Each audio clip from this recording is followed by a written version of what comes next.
So put the wheels on it. These are the wheels that we went and got, you know, down from Tucson in the middle of the night. And the reason I say it that way is because we go to bed at 9 o'clock, and that's when, like, we were leaving. It was like 10 o'clock when we were leaving almost. So that's why it was a big deal to us. We get up at 5:30 in the morning. So we go to bed. 8, 9 o'clock, we're trying to go get in bed and get ready.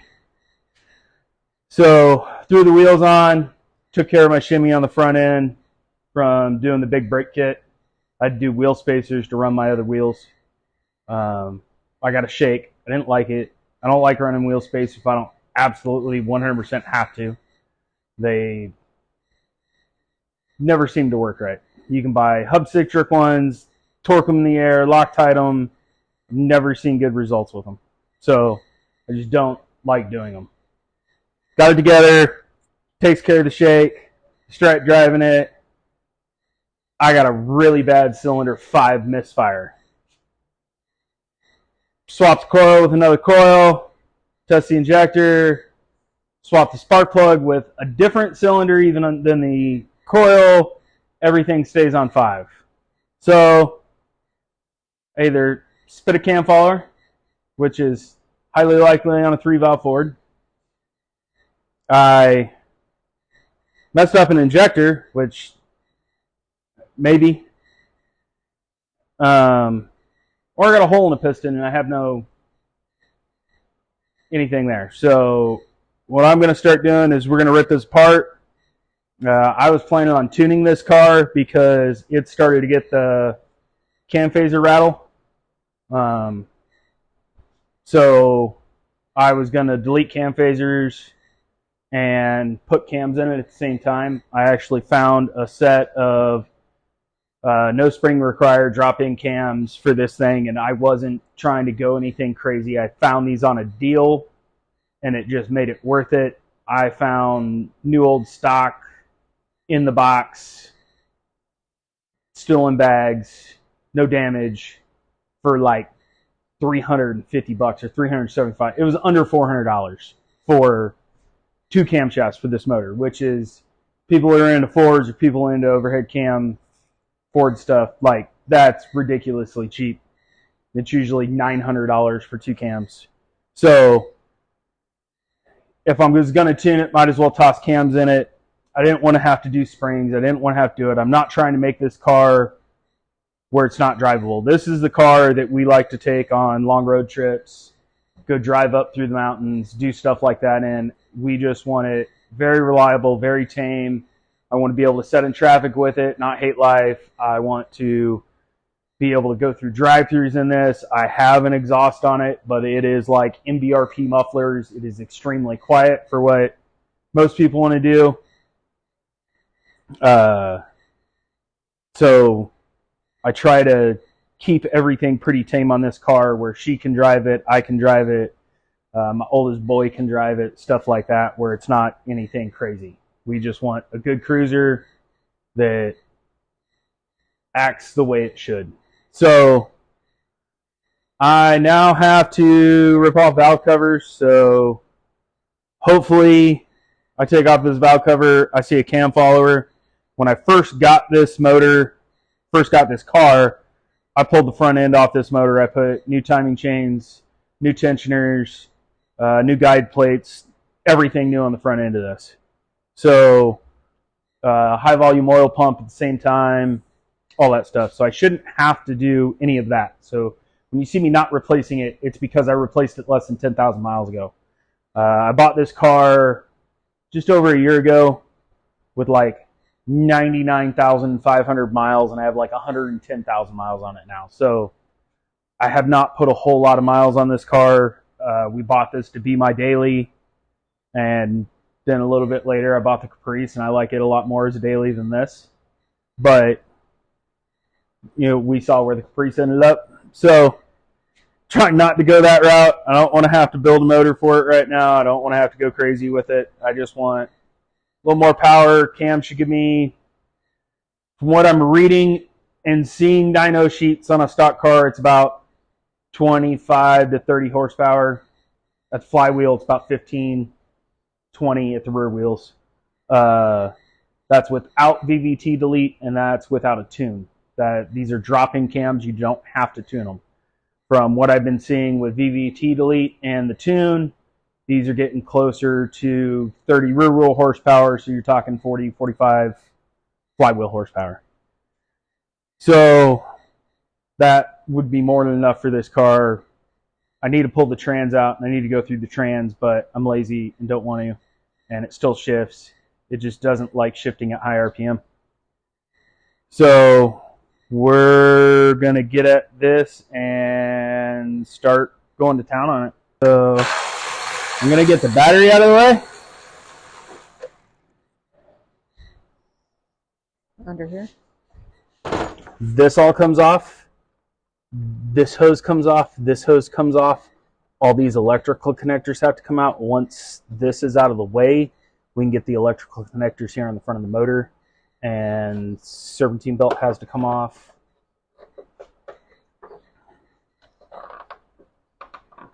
So, yay.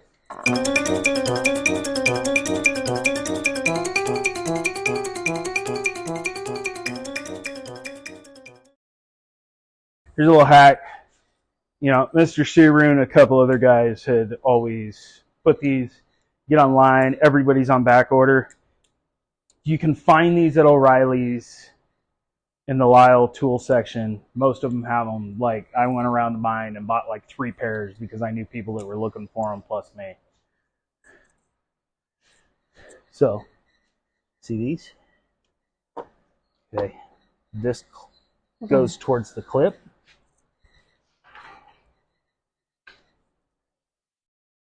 How these work is the detent goes towards the clip side, and you push in on it, and then you pull out. And this stops it from having to try to get your hand down in there like you were doing, and your finger and everything like that.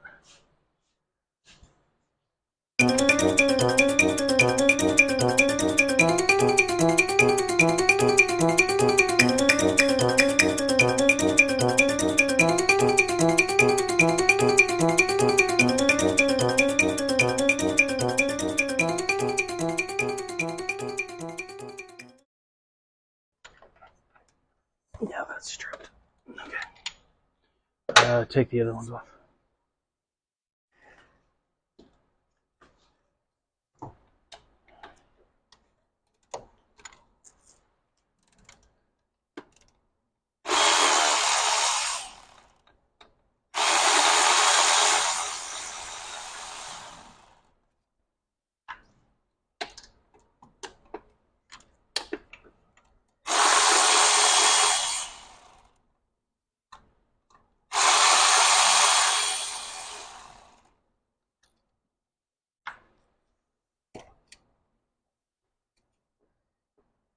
Do they come all the way out? Those silver ones? No, the coil. Coil? Yeah. Pull up and just set them up on the windshield.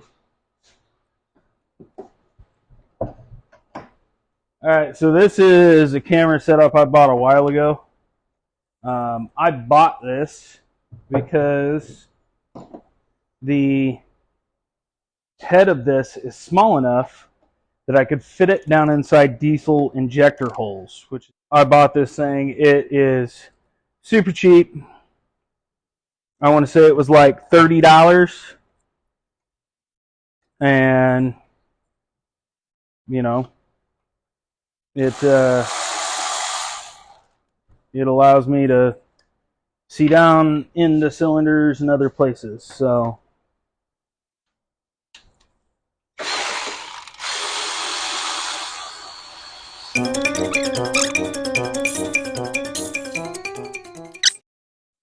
alright, so while looking at it, looking in the piston, I couldn't tell if I had a crack in the top of it or if it was a valve relief cut in because there's carbon buildup on it. And I couldn't really tell, and going by pictures of factory pistons, Here's what I'm looking at is you can see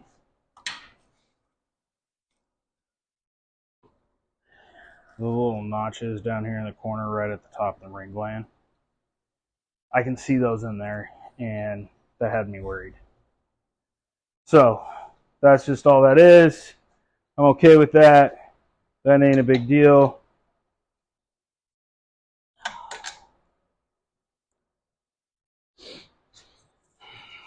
So I'm not super concerned about that. What I'm concerned about is that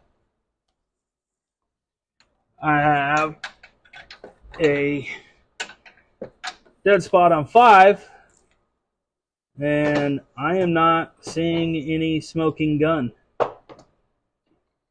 other than maybe a lifter is shit. But I mean, that would cause, if the spring's good, it's going to hold it in place while I do it. But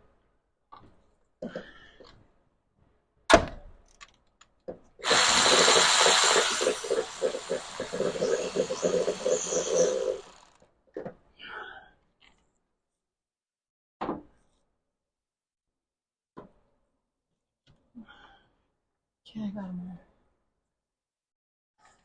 I'm wondering if I got a lifter that's bad and it's allowing, it's not pumping up and it's keeping the valve from opening them all the way, and it's not getting the correct amount of air, because I also got a lean code on bank 2, which could be an injector. So I'm looking at my cam followers, making sure it didn't spit one of these out. And when it does, it usually starts eating up one of the edges of the cam because it kicks it off the side and wedges it in there. It causes problems. I look down the spark plug hole. I don't have a hole in the piston. None of these seem to have excessive play. They got a small amount of movement, which is not uncommon on this style. My valves are all good. Valve springs, none of them are broken or easy to push down or anything like that. But with having a lean code, that could point more towards a fuel injector. I just ohm these out, and they're all at 13 ohms, which means mechanically this probably isn't bad, but it may be stuck closed, or it may have crap inside the injector. So I may be throwing a set of injectors in this too. So we're going to get the valve covers off, start getting everything cleaned up. I'll get the front cover off, get coolant out of it, and then we will continue with the cam swap, because I'm already here and doing it. And I'll get it out once it's up here on the bench. So this should just lift out now? Do you have all the bolts out? Did you get the one out of the back? Yeah. There's one in the very back? Yeah. Okay.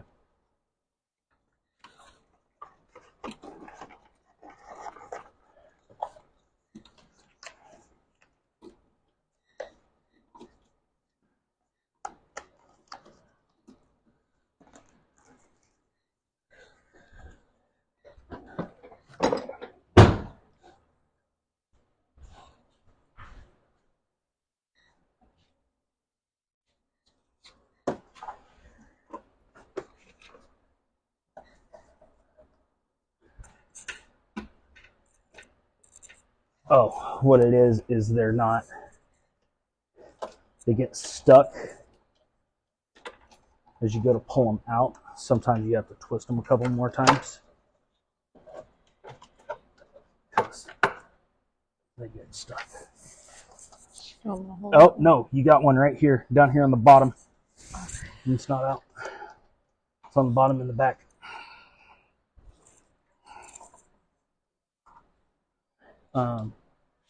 It may be easier for you to get to it. I think I had to pull the battery tray. These are all 8 mils. There's 2 right here and 1 down in there. and that whole tray comes out. I can see it though. Okay. There was one farther back than that one too. Then this one? Oh, that's the one I already got that one. Yeah, there's one farther back than that. It's like under the battery tray. You can't Yeah. really see it, but I know it's there.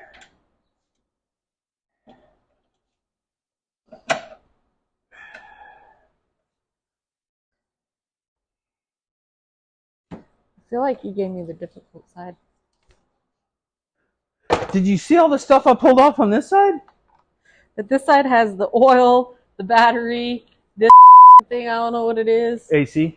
There you go. Yeah, don't mess that up. I like my AC.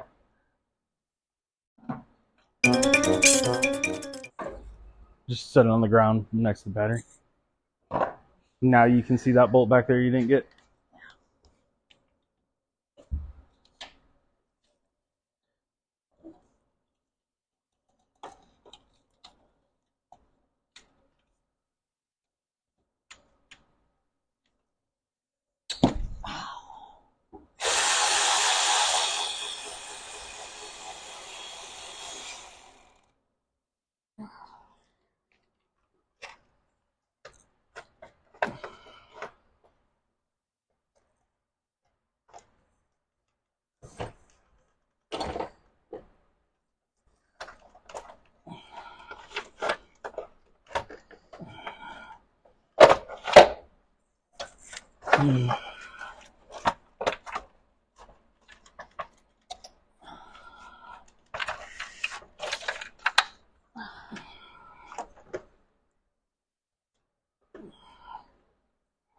There you go. Where'd you put the other one? It's right there on the ground, but I gotta mess with that one, so give me a second. My wife decided to strip out a... Listen. Don't blame me for that. I bet it was stripped before. Alright, here's another snap-on thing that I buy. These little pliers, dude. And it looks like it's SCF1 is the part number for these. I've used these for so many things, but getting out small strip bolts, thing works best.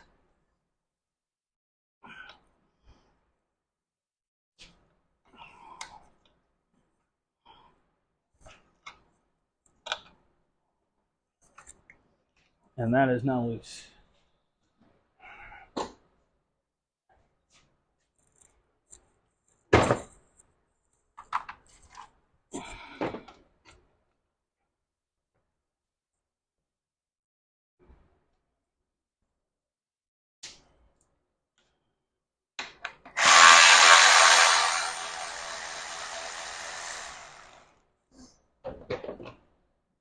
So I need to find a new one of those. So I know a lot of people don't exactly know what a helicoil kit is.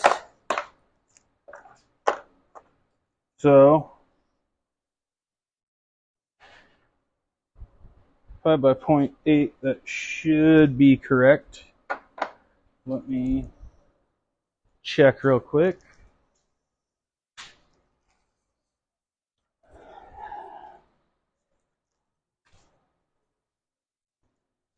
Sorry, I'm just checking the thread pitch to make sure that I am doing the correct one. Oh. My wife. I love my wife. I love my wife. I love my wife. I love my wife. I love my wife. I love my wife. I love my wife. I love my wife. I love my wife. Yes. So, some people have messed with these, some people haven't.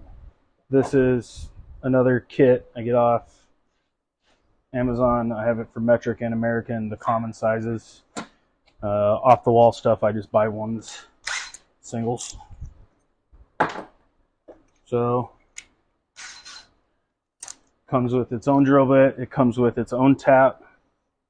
And what I'm actually fixing here is one of these holes is stripped that holds a coil down.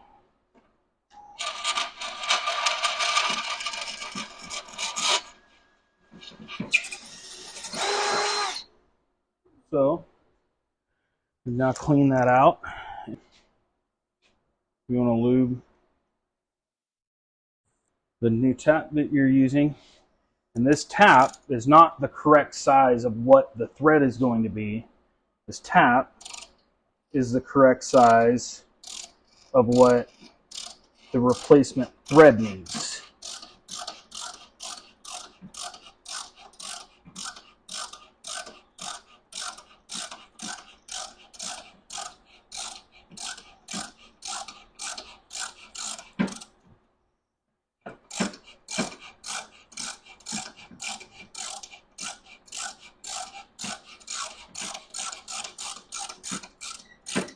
Anybody that's interested, this is just a ratchet tap from Harbor Freight. It's in the plumbing section usually. They work great. I've owned quite a few over the years. They're like 25 bucks. You get about 5 years out of them. And they finally crap. And I go buy a new one. So we have now put the threads that are large enough for the helicoil.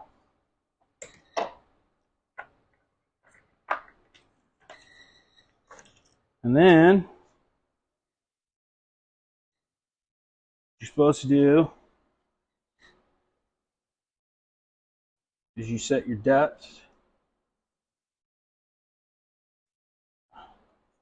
of how far down your threads are going to go.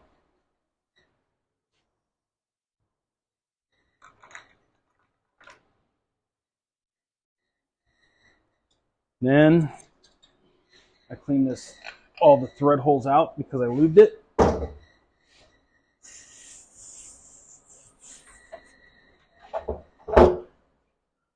So now it is clean.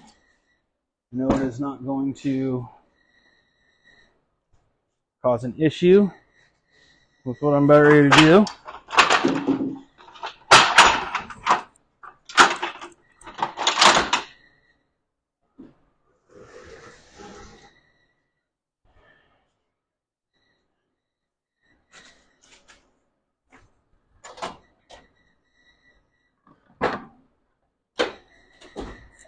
On small stuff like this, Loctite 290, it's the green stuff. That's what I use.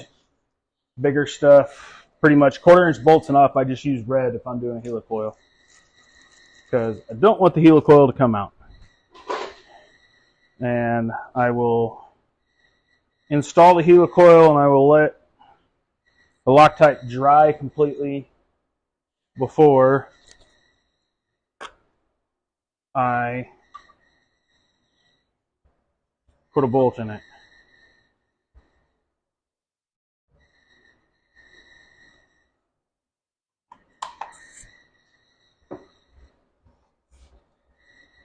Then all I'm going to do is thread this down till I stop, which is basically where my stop sits. So you want to make sure that the insert's not sticking up above anything. The insert's all the way down into the threads, which I'm going to go a little bit farther.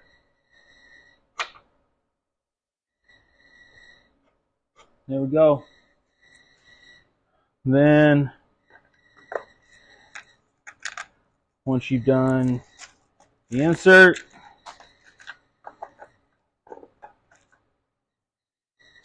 it comes with this little tool. And this is, if you look down inside this hole, you'll see the tang still down in there. You can see that little tang. That was for installing it. And now it's gone.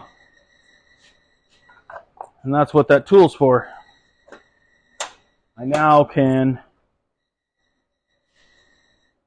take my bolt and it'll screw back in just like it did every other hole.